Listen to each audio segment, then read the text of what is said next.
buat teman-teman yang saat ini sedang mempersiapkan dunia kuliah, izinkan Asi berbagi beberapa hal yang semoga ini bisa bermanfaat buat teman-teman, karena lebih baik mempersiapkan daripada menyesal di kemudian hari.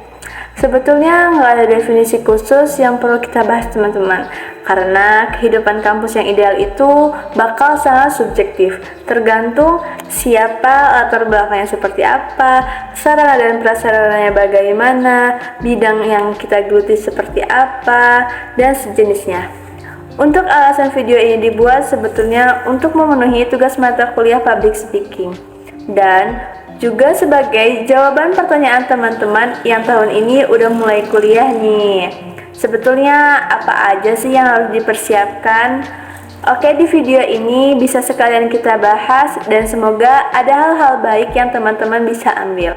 Oke teman-teman, berikut ini adalah 3 hal yang harus sama-sama kita perhatikan saat hendak masuk dunia kampus atau dunia kuliah. So, pasti yang pertama adalah teman-teman harus memilih kampus atau universitas.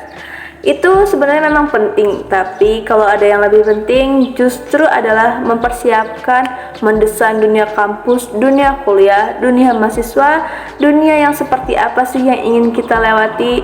Jadi jika ingin menjadi mahasiswa yang biasa-biasa saja, yang aktivitasnya kupu-kupu, kuliah pulang, atau kuliah sambil mengikuti beberapa organisasi, kuliah sambil jualan, kuliah sambil rapat kompetisi, ikut kegiatan sosial. Jadi teman-teman, kenapa sih ini menjadi penting dan justru harus di urutan pertama? Karena kalau hanya berkuliah untuk mendapatkan nilai ijazah saja, maka kita akan tertinggal jauh dengan mereka yang membekali diri dengan soft skill, dengan kemampuan komunikasi, dengan berpikir kritis, dan kemampuan bekerja sama dalam tim, atau bahkan soft skill lainnya. Baik, kemudian kehidupan kuliah itu bukan hanya sekedar mengejar nilai hitam di atas putih. Tapi bukan dibilang nilai itu nggak penting ya, karena sebetulnya ini akan menjadi syarat administrasi ke level atau tahap selanjutnya dari banyak hal lain di dunia kampus dan dunia mahasiswa yang sebetulnya itu bisa kita eksplor dan bisa kita ciptakan kalau kuliahnya hanya sekedar belajar. Resmi, belajar zaman sekarang kan bisa dari mana aja. Boleh jadi teman-teman jauh lebih cepat belajar dan mendapat lebih banyak pengetahuan saat teman-teman belajar online, berselancar di dunia maya, ikut kursus-kursus tertentu jika itu terstruktur dan fokus. Nah, kehidupan kampus itu salah satunya juga tujuannya adalah untuk membentuk cara berpikir kita agar lebih terstruktur dalam menyelesaikan masalah yang ada di sekitar kita. Bentuknya sih bisa dari apapun, tergantung situasi dan kondisi kita masing-masing. Justru akan lebih aneh jika udah lulus terus mikirnya masih buat diri sendiri, mulai dari target rencana cadangan atau mengenal diri. Yang jelas ini butuh waktu dan butuh proses. Mau mengikuti starting point atau titik poin kita dari mana, proses, jalan seperti apa yang akan kita lewati dan kita pilih, skill apa yang harus kita pelajari, karena itu jauh lebih penting dari sekedar formalitas kita kuliah di mana saat ini. Sekali lagi teman-teman, menjawab pertanyaan kuliah itu gimana, itu baik karena faktanya kita dengan siapa kita bergaul. Namun yang jauh lebih baik adalah saat kita mempersiapkan kehidupan kuliah seperti apa sih yang ingin kita jalani, karena kita adalah bagaimana kita mengontrol diri kita untuk dikontrol orang lain. Jadi ingatlah berulang kali jurusan apa yang mau kita pelajari selama ini. Beberapa tahun ke depan itu bukan sekedar untuk ikut-ikutan tren ya teman-teman, karena tren itu bisa berubah kapan aja. Jadi beberapa pertanyaan yang bisa menjadi alternatif buat teman-teman yang bisa kita jawab adalah, pertama itu jurusannya itu bakal mempelajari tentang apa aja sih di 8 semester, ya kurang lebih itu mata kuliahnya apa aja yang bakal kita pelajari.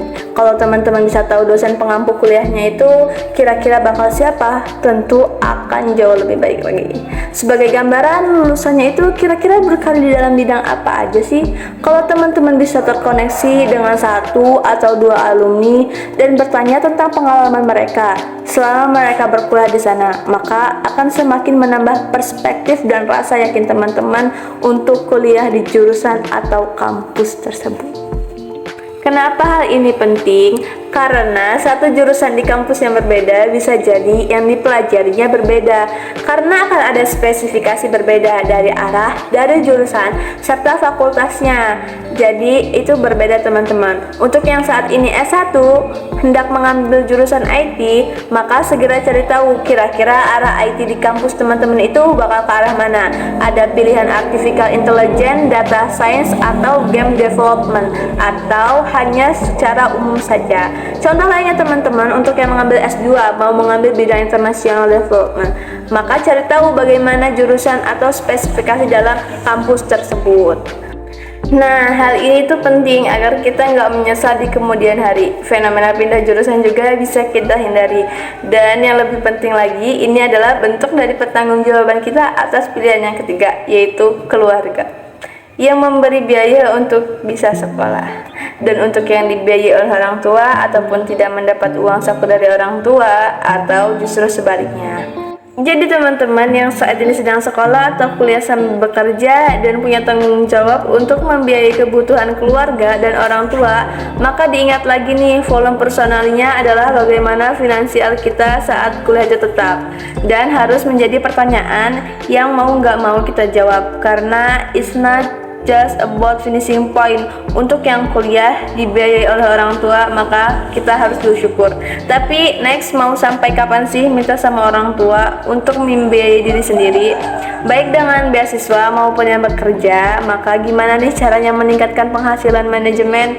Jadi bangunlah relasi dan seterusnya, mempelajari finansial sedini mungkin. Apalagi ini untuk teman-teman yang udah punya KTP nih, menurut aku itu adalah emas.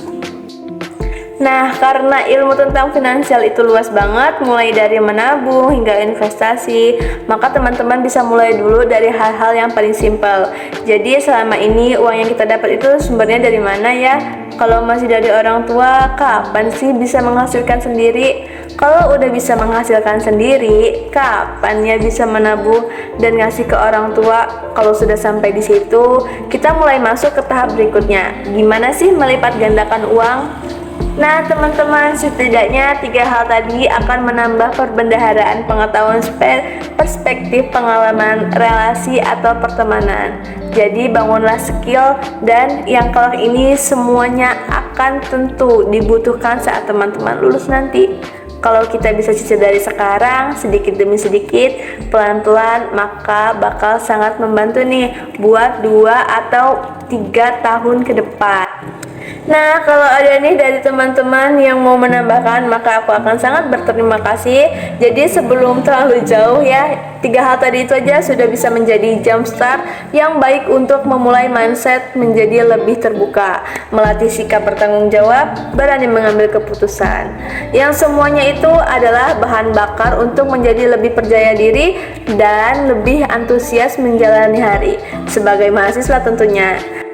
Nah teman-teman, itu dulu ya tips dari aku. Komen di bawah kalau teman-teman punya tips lainnya atau malah sedang melakukan tips lainnya. Siapa tahu ada yang tergerak dengan tips yang teman-teman kasih di kolom komentar. Terima kasih sudah menonton video ini sampai habis, dan see you next time.